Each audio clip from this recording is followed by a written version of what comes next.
সালামুন আলাইকুম ইয়া ইউহান্নাস। আমরা জানি পেনশন একটি লাইফ আছে, চাকরির একটি নির্ধারিত বয়স আছে। বাংলাদেশে মনে হয় 59, আর বিশ্বে অন্যান্য দেশে 65 ইয়ার্স ওল্ড। এবারে আমি 65 ইয়ার্স ওল্ডই ধরি। 65 ইয়ার্স ওল্ড হইলে আমার মনে হয় নির্বাচন কমিশনের এমন একটি আইন করা উচিত, তাদেরকে আর নমিনেশন দেওয়া হইব না। 65 ইয়ার্স ওল্ড, দ্যাট মিন সে চাকরি থেকে অবসরপ্রাপ্ত হয়েছে, সে ওল্ড হয়ে গেছে। আল্লাহ পাক বলেন যে আমি যাকে বিদ্ধ করি তাকে জরাগ্রস্ত করে ফেলাই, তার যে ব্রেন শক্তি হ্রাস পায়, সে ভুলে যায় সব কিছু। 65 ইয়ার্স ওল্ড অ্যাভারেজে বিশ্বে যেটা আছে, that means pension life. Pension life means is তার চাকরির আর বয়স নাই, হ্যাঁ, সে অবসরপ্রাপ্ত।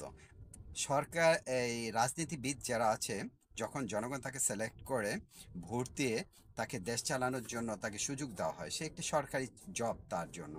সে যখন 65 ইয়ার্স ওল্ড হয়ে যাবে, দ্যাট মিনস সে জরাগ্রস্ত, তার জ্ঞান বুদ্ধি হ্রাস পাইছে, তাদেরকে তো আর বসানোর দরকার নেই।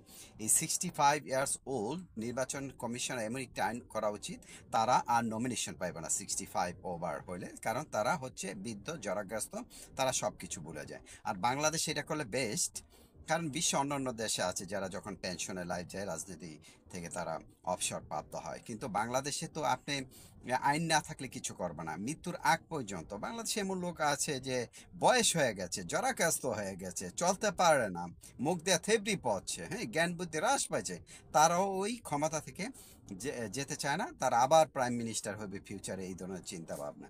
Stop that's. বর্তমানে আমাদের ইয়াং জেনারেশন আছে, জুলাইয়ের যে দেশ স্বাধীন করেছে, দে আর রিয়েলি ইন্টেলিজেন্স।